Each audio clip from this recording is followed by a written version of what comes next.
Dhananjay देशमुखांनी mobile टॉवरच्या ऐवजी पाण्याच्या टाकीवर केलं आंदोलन। 2 तासांच्या नंतर धनंजय देशमुख पाण्याच्या टाकीवरून खाली उतरले। संतोष देशमुख हत्येमधल्या आरोपींना फाशीची शिक्षा देण्यात यावी, आम्हाला न्याय मिळावा, धनंजय देशमुख यांची मागणी।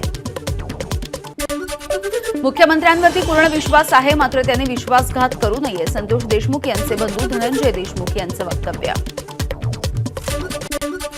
संतोष देशमुखांची मुलगी वैभवी देशमुखनं सुद्धा पाण्याच्या टाकीवरती चढून आंदोलन केलं। वैभवीसोबत देशमुख कुटुंबीय सुद्धा होतं सहभागी। पोलीस प्रशासनाकडून तपासाची माहिती दिली जात नाही, पोलीस माहिती देत नसतील तर जगायचं कशाला, वैभवीचा संतप्त सवाल। संतोष देशमुखांच्या हत्येच्या संदर्भातील तपासाची माहिती कुटुंबियांना दिली जाईल, अंबाजोगाईच्या जिल्हा पोलीस अधीक्षक चेतना तिडके यांचं आश्वासन। देशमुख कुटुंबाला काही झालं तर धनंजय मुंडेंची टोळी नीट राहणार नाही, मनोज जरांगेंचा इशारा। फडणवीस कराडमुळे गादीवरती बसले आहेत का, मनोज जरांगेंचा सवाल। मुख्यमंत्र्यांनी गुंडांना संरक्षण देऊ नये, जरांगेंचा इशारा। देशमुख कुटुंबियांना मुख्यमंत्र्यांना भेटूनही धीर मिळाला नाही, जरांगेंचं वक्तव्य। धनंजय देशमुखांना पाण्याच्या टाकीवरून उतरण्याचं जरांगेंकडून वारंवार फोनवरून आवाहन, धनंजय देशमुखांना हात जोडून खाली उतरण्यासाठी केली होती विनंती। मस्साजोगमधील ग्रामस्थांचं सुद्धा पाण्याच्या टाकीवरती चढून आंदोलन, ग्रामस्थांकडून जोरदार घोषणाबाजी। मस्साजोगमधील ग्रामस्थांचं प्रतिकात्मक आंदोलन, पाण्याच्या टाकीखाली महिलांनी साड्या पकडून आंदोलन केलं। मस्साजोगमधील संतप्त महिलांनी पोलीस अधीक्षक नवनीत कावत यांच्यावरती बांगड्या सुद्धा फेकल्या, महिलांकडून संताप व्यक्त। मस्साजोग ग्रामस्थांचा उद्या आत्मदहनाचा इशारा, देशमुख कुटुंबियांना दिलेली आश्वासनं पूर्ण करण्यासाठी सकाळी 10 वाजेपर्यंतचा अल्टिमेटम, सकारात्मक भूमिका आली तरच आंदोलन स्थगित करण्याची भूमिका। संतोष देशमुखांना हत्येच्या आधी 1 महिना धमकी आली होती, देशमुखांची पत्नी अश्विनी देशमुख यांचा सीआयडीकडे जबाब, जीवे मारण्याची धमकी दिल्यामुळे देशमुख अस्वस्थ होते, अश्विनी देशमुखांनी 3 जानेवारीला जबाब दिल्याची सूत्रांची माहिती। सौंदानामधील सरपंच अभिमन्यू क्षीरसागर यांच्या मृत्यूच्या प्रकरणी टिप्पर चालक भोजराज देवकरला अटक, परळीमध्ये राखेची वाहतूक करताना टिप्परच्या धडकेमध्ये सरपंचाचा झालाय मृत्यू। शासकीय नोकरीचा आमिष दाखवून 16 लाख रुपयांची फसवणूक, हिंगोलीच्या जांभरुण आंध परिसरामधली घटना, नरसी नामदेव पोलिसांमध्ये संबंधिताच्या विरोधामध्ये गुन्हा दाखल। दैनिक सामनामध्ये मित्रपक्ष काँग्रेसवरच आगपाखड, केजरीवालांना देशद्रोही ठरवणं काँग्रेसला शोभत नाही, सामनामधून कांतिचक्या, काँग्रेस मोदींना एकटी रोखू शकत असेल तर त्यांनी जरूर रोखावं असाही चिमटा। मोदींचा विरोध करण्यासाठी इंडिया आघाडी तयार झाली, मात्र इंडिया आघाडीकडे नेमकं धोरण नसल्यामुळे इंडिया आघाडी फुटली। महाराष्ट्रामध्ये सुद्धा ठाकरेंची शिवसेना विरुद्ध काँग्रेस अशी स्थिती आहे, चंद्रशेखर बावनकुळे यांची टीका। मुंबई काँग्रेसनं मुंबई महानगरपालिका स्वबळावरती लढावी, 10 सुद्धा नगरसेवक जिंकून येणार नाहीत, भाजप मुंबई अध्यक्ष रवी राजा यांचा काँग्रेसला टोला। मुख्यमंत्र्यांनी सह्याद्री अतिथीगृहावरती बोलावली बैठक, 100 दिवस नियोजन आराखडा सादरीकरणाच्या संदर्भामध्ये बैठक, प्रत्येक मंत्र्यांना 100 दिवसामध्ये 1 लाख काम पूर्ण करण्याचं उद्दिष्ट। नागपूर ते गोवा शक्तीपीठ महामार्गासाठी MSRDCच्या पुन्हा एकदा हालचाली सुरू, केंद्रीय पर्यावरण मंत्रालयाकडे प्रस्ताव सादर, महामार्गासाठी भूसंपादनाची अधिसूचना लवकरच काढली जाण्याची शक्यता। साताऱ्यामधल्या छत्रपती शिवाजी महाराज संग्रहालयामध्ये असलेली ऐतिहासिक वाघनखं लवकरच निरोप घेणार, 31 जानेवारीपर्यंत वाघनखं बघता येणार, यानंतर ती नागपूरमधल्या संग्रहालयामध्ये बघता येतील। मकर संक्रांतीच्या आदल्या दिवशी म्हणजेच आज भोगीच्या भाजीला महत्व, भेंडी, पापडी, वाल, वांगी, गाजर 15 ते 20% महागलं, मात्र या भाज्या घेण्यासाठी नागरिकांची गर्दी।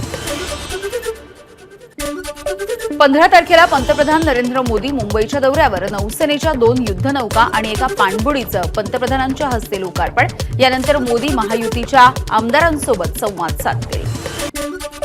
टोरेस घोटाळ्याच्या प्रकरणी अटकेमध्ये असलेल्या आरोपींना 18 तारखेपर्यंत पोलीस कोठडी, गुंतवणूकदारांची संख्या 2000वरती असल्याची आर्थिक गुन्हे शाखेची कोर्टात माहिती। टोरेस गैरव्यवहाराच्या प्रकरणी आर्थिक गुन्हे शाखेची कांदिवली पोईसरमध्ये छापेमारी, 29 डिसेंबरला कार्यालय सुरू करण्यात आलं होतं, 6 दिवसांमध्ये हे कार्यालय बंद करावं लागलं, बंद कार्यालय उघडून EOW कडून तपासणी सुरू। पीएमसी बँक घोटाळेबाज जामिनावरती बाहेर, मुलुंडमध्ये ठेवीदारांचं निषेध आंदोलन, ठेवीदारांना अजूनही पैसे मिळाले नसल्याचा आरोप. बेस्टच्या कंत्राटी कामगारांचं प्रतीक्षानगर आणि धारावीसह 6 डेपोंमध्ये कामबंद आंदोलन, एका गर्भवती महिला कर्मचाऱ्यासोबत अधिकाऱ्यांनं असभ्य वर्तन केल्याचा आरोप, आंदोलनामुळे प्रवाशांना फटका. वसई रेल्वे स्थानकावरती आरपीएफ जवानाला प्रवाशाचा चावा, प्रवासी पोलिसांच्या ताब्यात. डहाणूकडून चर्चगेटकडे जाणाऱ्या लोकलच्या दिव्यांग डब्यामध्ये संबंधित प्रवासी बेकायदेशीरपणे प्रवास करत होता. बदलापूर अल्पवयीन मुलींवरती अत्याचाराच्या प्रकरणामधला खटला फास्ट ट्रॅक कोर्टामध्ये जलद गतीनं संपवावा, या प्रकरणी महिला वकिलाची विशेष सरकारी वकील म्हणून नियुक्ती करा, हायकोर्टाचे राज्य सरकारला निर्देश. मुंबई वडोदरा एक्सप्रेस वेच्या उभारणीसाठी वापरण्यात येणाऱ्या माती आणि भरावाचं वन खात्याच्या जागेवरती उत्खनन, मुरुम वाहतूक करणारे 5 ट्रक वन विभागाच्या ताब्यात.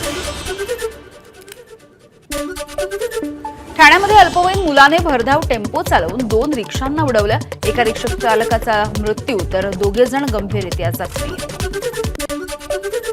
ठाण्याच्या उपवनमधल्या बॉम्बे डक हॉटेलला आग, आगीमध्ये संपूर्ण हॉटेल आणि आतमधलं साहित्य सुद्धा जळून खाक. पोलीस भरती लेखी परीक्षेमध्ये अनेक कॉपी बहाद्दर, या कॉपी बहाद्दरांच्या विरोधात मुंबईच्या 4 पोलीस ठाण्यामध्ये स्वतंत्र गुन्हे दाखल, तर 5 कॉपी बहाद्दरांना अटक, आरोपींमध्ये महिला प्रशिक्षणार्थींचा समावेश. मुंबई पोलिसांकडून भायखळ्यामधल्या बनावट नोटा छापणाऱ्या टोळीचा पर्दाफाश, 4 आरोपींना अटक, 500 आणि 200 रुपयांच्या बनावट नोटा सुद्धा जप्त. मिरज मार्गे जाणारी पुणे एर्नाकुलम एक्सप्रेस 18 जानेवारीपासून 2 महिन्यांसाठी रद्द, केरळला जाणाऱ्या प्रवाशांची गैरसोय. दक्षिण पश्चिम रेल्वेच्या कॅसल रॉक ते कुलेम या स्थानकांच्या दरम्यान कामासाठी एक्सप्रेस रद्द करण्याचा निर्णय. सांगलीमध्ये तरुणांच्या 2 गटामध्ये हाणामारी, एका वादावरून पोलीस स्टेशनमध्ये तक्रार देण्यासाठी दोन्ही गट आले असता हाणामारी झाल्याची माहिती आहे. सांगलीच्या चांदोलीतील वारणा नदीमध्ये आंघोळीसाठी पाण्यामध्ये उतरलेला एक युवक बेपत्ता, कालपासून शोधकार्य सुरू. सोलापूरमधल्या ड्रीम फाउंडेशनच्या वतीनं चुलीवरती भाकरी बनवण्याची स्पर्धा, बेकारी आणि बेकरी या मुक्त करण्याच्या समाजासाठी भाकरी या उद्देशानं स्पर्धेचं आयोजन. भोगीच्या निमित्ताने पहाटे रुक्मिणी मातेची दही आणि दुधाने अभिषेक घालून पूजा, भोगीच्या नंतर रुक्मिणी मातेला पोशाख आणि दागिने सुद्धा परिधान. आटपाडी तालुक्यामधल्या खरसुंडीतील सिद्धनाथ देवाच्या पौशी जनावरांची यात्रा सुरू. खरसुंडी ते नेलकरंजी रस्त्याच्या लगत घोडखूर आणि वीज बोर्ड परिसरामध्ये जनावरांची यात्रा. सोलापूरचं ग्रामदैवत श्री सिद्धेश्वर महाराजांच्या यात्रेचा आजचा दुसरा दिवस. सिद्धेश्वर महाराजांच्या योगदंड आणि कुंभार कन्येचा प्रतिकात्मक विवाह सोहळा, यावेळी भाविकांची मोठी गर्दी. नाशिकच्या द्वारका उड्डाणपुलावरती भीषण असा अपघात, लोखंडी गजानं भरलेल्या आयशरला पिकअपची जोरदार धडक, 5 जणांचा मृत्यू.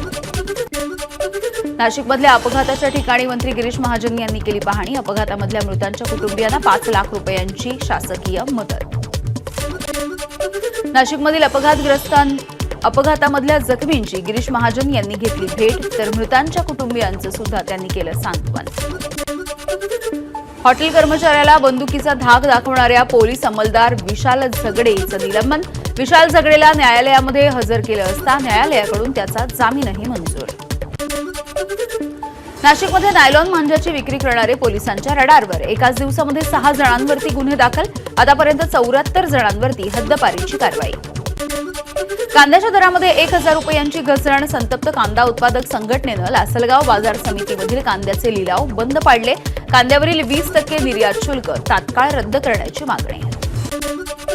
धुळे सुरत राष्ट्रीय महामार्गावरील कोंडाईबारी घाटामध्ये 30 ते 35 फूट दरीत तरुणाचा मृतदेह सापडला.